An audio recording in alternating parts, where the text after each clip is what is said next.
we've got billion-dollar corporations, Google, ByteDance, Meta, and the like, paying people like MC Toon or Professor Dave to pretend to be an authority on something, providing them with producers and scripts, websites that are dedicated to fallaciously reifying their model without ever actually demonstrating the model in reality.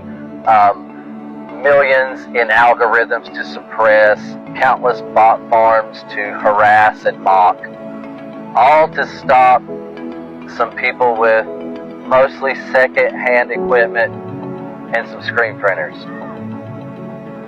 Love you, bro. We win. Oh my God! Okay, it's happening. Everybody stay calm. What's the procedure, everyone? What's the procedure? Stay calm! Wait. Here are my top 5 reasons why I have slowly went from calling flat earthers silly to almost being a flat earther myself. Number 1, Werner von Braun, former NASA aerospace engineer and project manager, had this Bible verse about the firmament on his headstone. What kind of last message was he trying to leave with this Bible verse in particular? Number 2, the Earth is traveling around the sun at 67,000 miles per hour. Number 1, how can we measure that? I hate to say it, but I do not believe that any scientist has the actual capability of measuring how fast we are traveling around the sun. I'm sorry, but no. No equation and no degree from Harvard can tell you that. You just can't.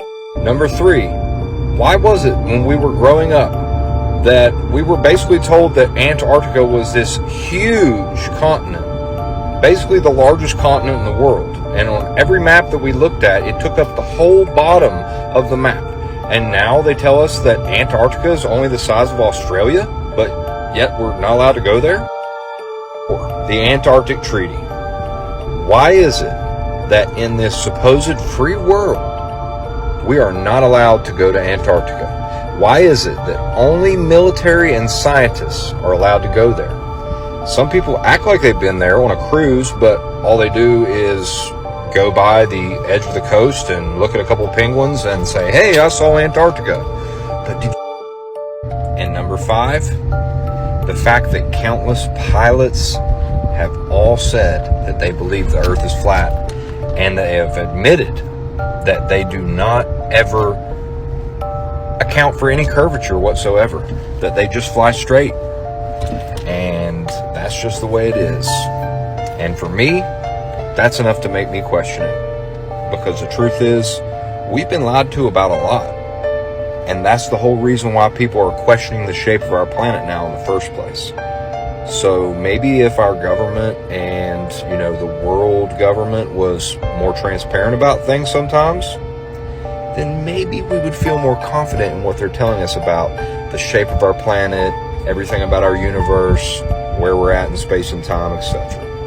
But for me, I'm starting to lean a little bit toward the flat side. People can actually watch this footage and believe it's real. Houston, we've had a problem.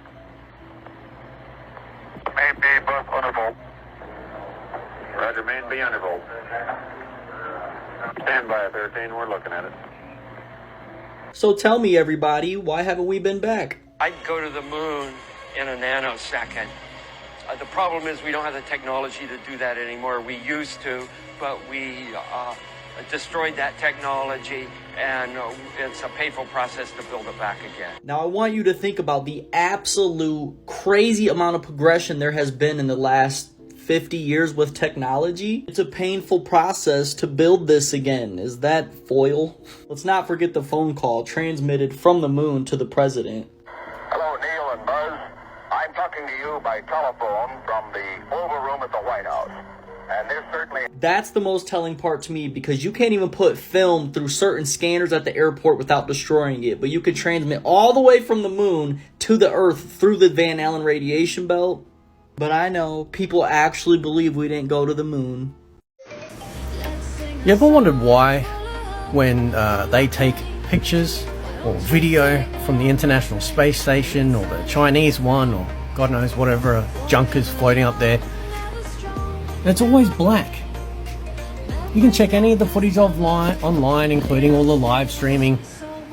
It's always black. And you know why? I think I figured it out.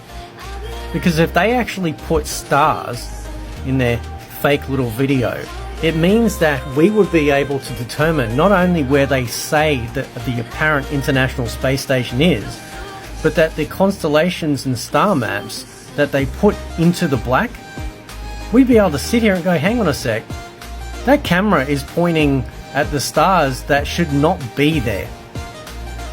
You're lying. More than you're lying already. We're going to talk about why things fall. And no, it's not due to gravity. And for those of you who have lives who don't study this stuff all the time, well, gravity is actually not a law, it's a theory. And in fact, leading astrophysicist Neil deGrasse Tyson says that he doesn't even know how it works. Just look up the interview. Okay, truth be told, you don't believe in gravity? Well, go jump off a bridge. And I'm here to tell you that I would fall if I so jumped. But it's not due to gravity. So then why do things fall? Or why do they rise? And the answer is simple. God created the physical realm we live in. And he did it with building blocks, or the elements. He assigned them weights, protons and neutrons. And there's also electrons, which bear almost no weight. He put these elements in a finite, enclosed realm, a topographical plane with a firmament above. Genesis 1. We live in a three-dimensional world. There's width, there's height, and there's depth. Each of these elements has an atomic weight. And when the weight is combined with volume, and mass divided by that volume, creates density. Density becomes buoyancy when it's involved in a water or fluid environment, and this explains why things actually fall. Any object will be surrounded by a medium that will either be heavier or lighter than that object, creating a delta or a change in density between the object and its surrounding environment. The greater the delta or change between those density differences, the greater or faster the fall. You also have to take into account wind resistance, friction, other sort of forces, if you will. But all of these forces are related to a physical environment. They're not some magical force that's making water stick to a spinning ball. There is no spinning ball. They say the Earth's gravity is so strong it keeps the moon tidally locked 218,000 miles away. But a butterfly can flap its wings freely. Ooh, the devil's got you with that big lie. So shake off the lies, deception, and confusion. Really, we live in a simple realm. God made us to love each other, to love Him. He made us to be at peace and to have reverential fear for Him. But He's got us. He's got us in the palm of His hands. It's a great thing. Man, the devil wants to just confuse y'all. Turn him away with Jesus. Do most of you guys know this guy and this guy? Well, if you don't know who they are, let me explain. Captain Cook and James Clark Ross. These guys proved that the Earth was flat. Let me show you how. But before we get into that, let's talk about Antarctica. So they're saying that the shoreline of Antarctica is about 11,200 miles. Its coastline is almost about 11,200 miles. So back to this guy and this guy. What they did was they circumnavigated Antarctica. So let's just read what it has to say.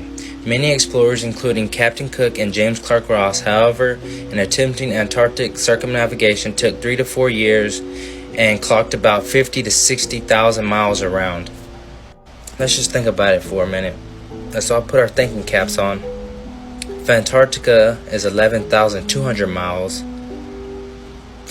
and they clocked 50 to 60,000 miles, it's not gonna work. It doesn't work on this model. It works on this model though. 50 to 60,000 miles around. And the reason I haven't heard of them, and probably you haven't heard of them, is because no other than public schools. Don't you love it?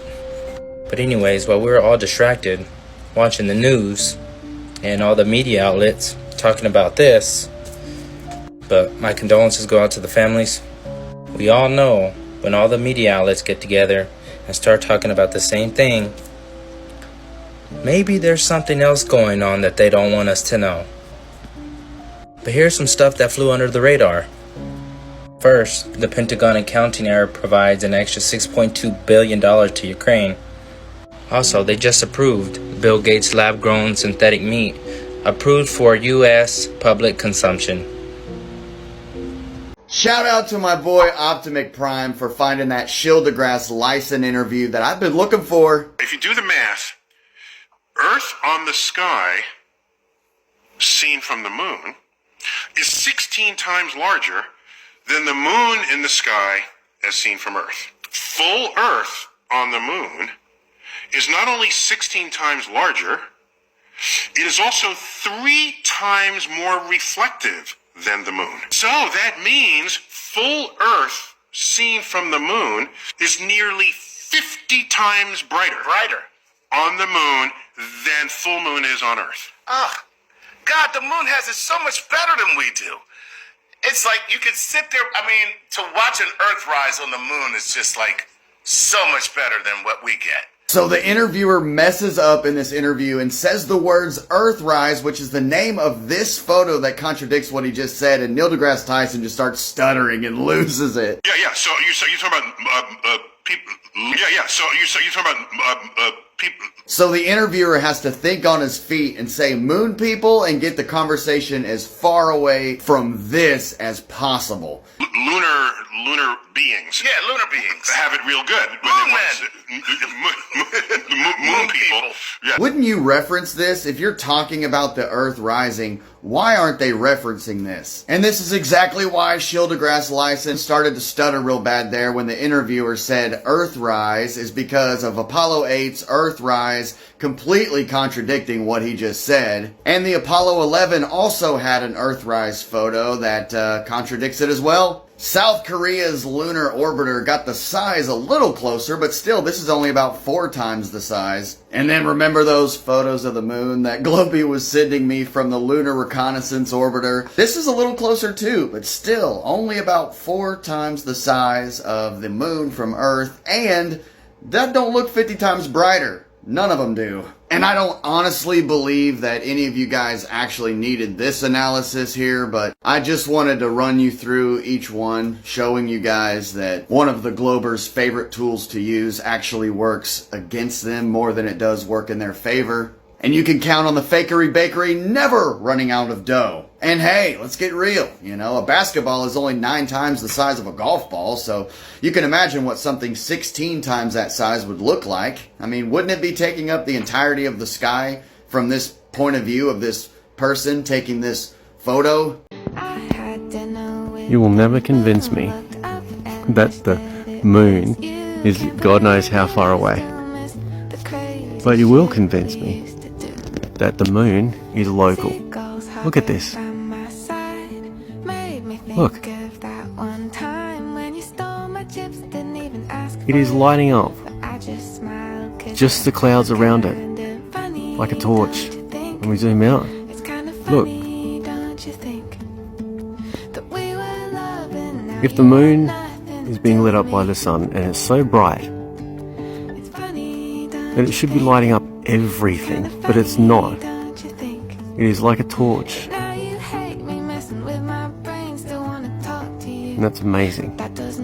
At 7:15 a.m. Eastern Standard Time, on July 8, 2022, 99% of the world's population was experiencing daylight or twilight at the same time. It's a minute of time that only happens once a year, when 7.688 billion people can spot the sun in the sky. The only spots not under sun are New Zealand, Australia, and Papua New Guinea. Now, how is it possible for 99% of the Earth's population to be in sunlight on the heliocentric model? Please explain. I tell you what, it's not possible on a globe. See, this is where the heliocentric science falls apart. and the only explanation that you're left with is that the earth is flat. Is that the earth is flat. Is that the earth is flat. When 7.688 billion people can spot the sun in the sky. The only spots not under sun are New Zealand, Australia, and Papua New Guinea. The only spots not under sun are New Zealand, Australia, and Papua New Guinea.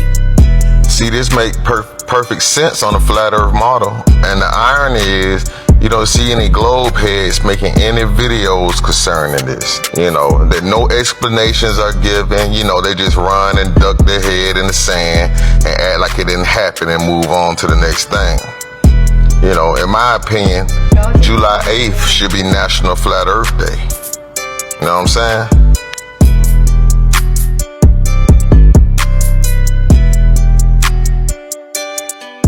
You know, in my opinion, July 8th should be National Flat Earth Day. You know what I'm saying?